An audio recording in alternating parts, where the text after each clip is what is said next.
Hello all, and welcome to tonight's non-alcoholic beer review. It is towards the end of the month of January, and I haven't even finished uploading all the videos I recorded in December. So that just kind of goes to show you where I'm at in things. What I've been doing, well, yeah, so this might look over here, this might look like I have a cold sore. It's not. So last night I was flossing my teeth, and the teeth look really nice and straight, don't they? I wasn't born like that. My jawline, I have a, so like my teeth are too large and I had too many teeth, so I actually had like serious orthodontic work done when I was a kid. But even now, like, my teeth are just really tightly pushed together. It's like they're just too big for this jawline. On the plus side, I've never had a cavity in my life because my teeth are so massive and solid. But on the rough side, that makes flossing kind of hard. And me being the kind of person I am, I go and buy like a cheap store brand, you know, floss, which I do every night because I have a thing about things being stuck in my teeth. I can't sleep when things are there, so I have to floss. And when I know I'm doing it, and all in the back here is like, I'm doing that, and that's usually kind of a struggle area because it's kind of rough and tight back there. And usually I just go and like change the dental floss and put it on, but this time it just snapped, and it snapped like with not enough to really grab it from all the way out back there. So I tried flossing, getting a new piece of floss and trying that, and that just crammed it in there even worse.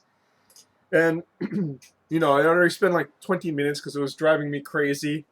And in the end, I had cut up the side of my mouth over here, and the inside of my mouth even worse.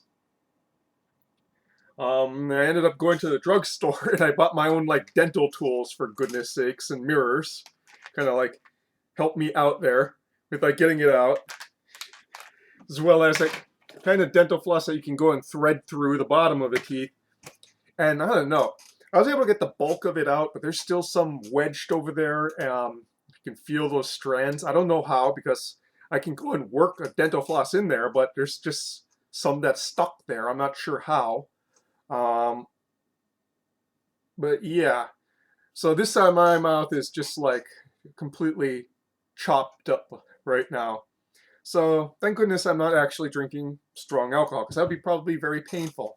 Instead, we are drinking Blue Moon non-alcoholic Belgian white, and that was just 3 minutes of me yammering on about my dental thing. Yeah, probably should just go and put that in there in the notes for the video. Skip ahead to the 3 minute mark if you want to actually hear about the beer instead of me yammering about my dental problems for 3 minutes. Um, this review is entitled the Dental Problems Review. But anyways, I kind of get to use my Blue Moon glass in an appropriate filler for it. So this is, of course, by Blue Moon Brewing Company, which is, of course, owned by Miller, or whatever big conglomerate owns Miller now. Let me go and see here. Probably can figure it out just by looking at this.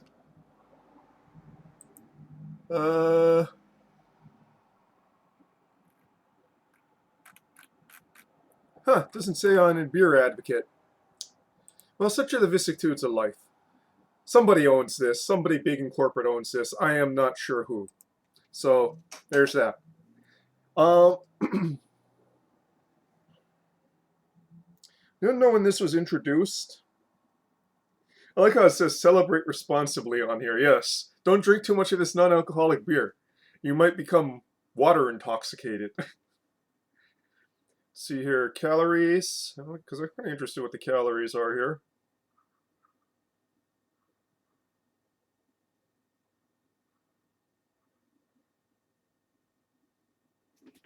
God, I'm getting so blind. Looks like 80 or 90. I can't tell what it is exactly. So nothing too big. And yeah, I'm going to tell you outright, this is one of the best non-alcoholic beers I've had.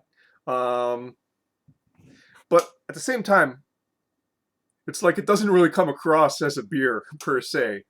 It just comes across as a good beverage, an interesting beverage.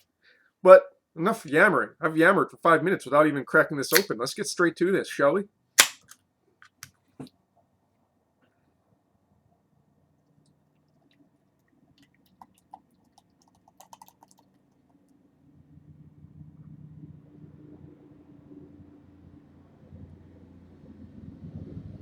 Okay.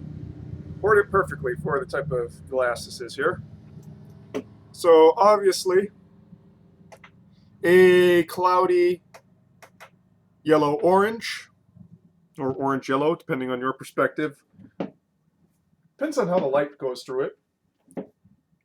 With a fluffy off-white head, redolent of orange and spice. Coriander comes across very strong. Some might say that this is soapy smelling almost. For me, it's pleasantly floral, but I can see why some reviews and some other people have had this say it's just really soapy tasting. Coriander comes across much stronger in this non-alcoholic rendition. Yeah, so orange, that kind of floral coriander. You don't really get much of the wheat and funk in the nose there. Onto the palate now.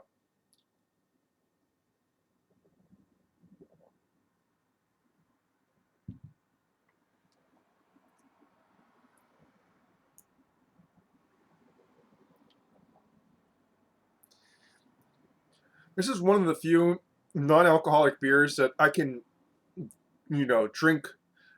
I want to drink more than one of. You know what I mean?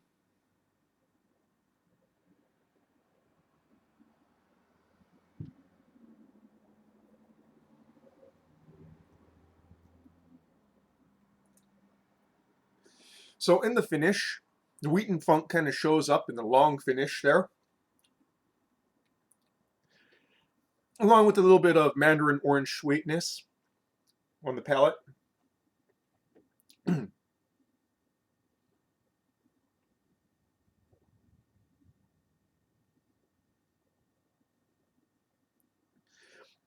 Top note up in the fronts and the mids is of orange and that coriander, but orange is stronger than the coriander in the top note.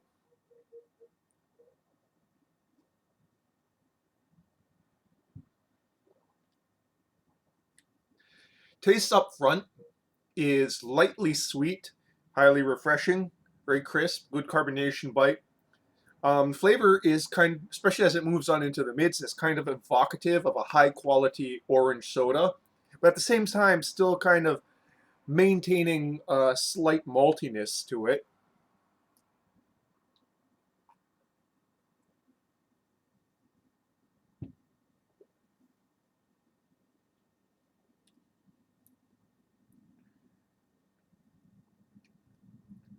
Well, like I said, that wheat kind of comes on in the finish there, particularly in the long finish. Now, it's been a while since I've actually had Blue Moon, so I can't really say how it compares to the real deal. All I can say is, you know, I don't really get much of any or all of the sort of tells, the flavor tells or the aroma tells of a non-alcoholic beer from this.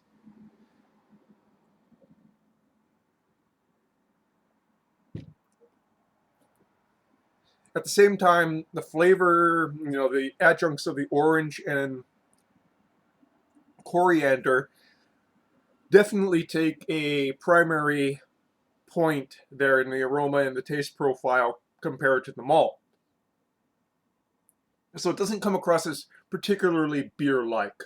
Malt's kind of an afterthought there.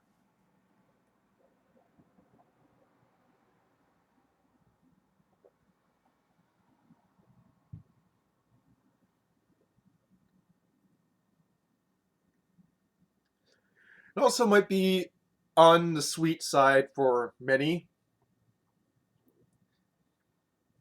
For me, it's just right. There's no cloying aspect to it.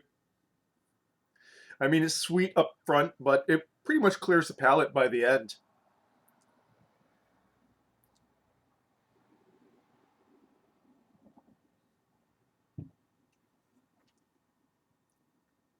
So there's some pretty nice complexity and interplay there. Um, I kind of want to save one can just so I can compare it to the real deal Blue Moon in February, maybe. I don't know. But as it is, huh, I didn't see this. Made with Valencia orange peel. Yeah.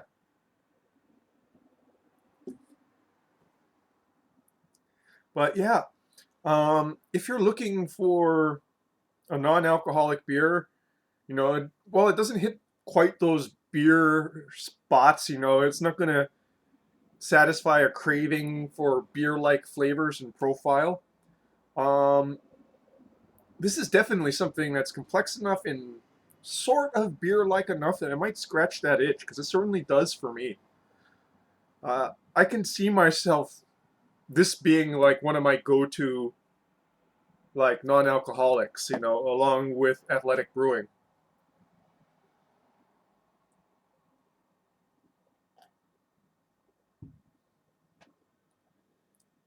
I just really like it. So yeah, Blue Moon, non-alcoholic Belgian white. From what memory I have, it's not quite that reminiscent of the real deal. Particularly body-wise, I remember Blue Moon being quite chewy for a wheat beer. This has a much thinner texture, but it is not watery, to say the least. So yeah, if you're kind of looking for a lot of those flavors that a Belgian beer would give you, Belgian wheat beer would give you, consider this one. And that, folks, is your beer review for this evening. Cheers. Now, just since it wants to do this, I'm going to go and keep it on that. Yeah, okay, cool.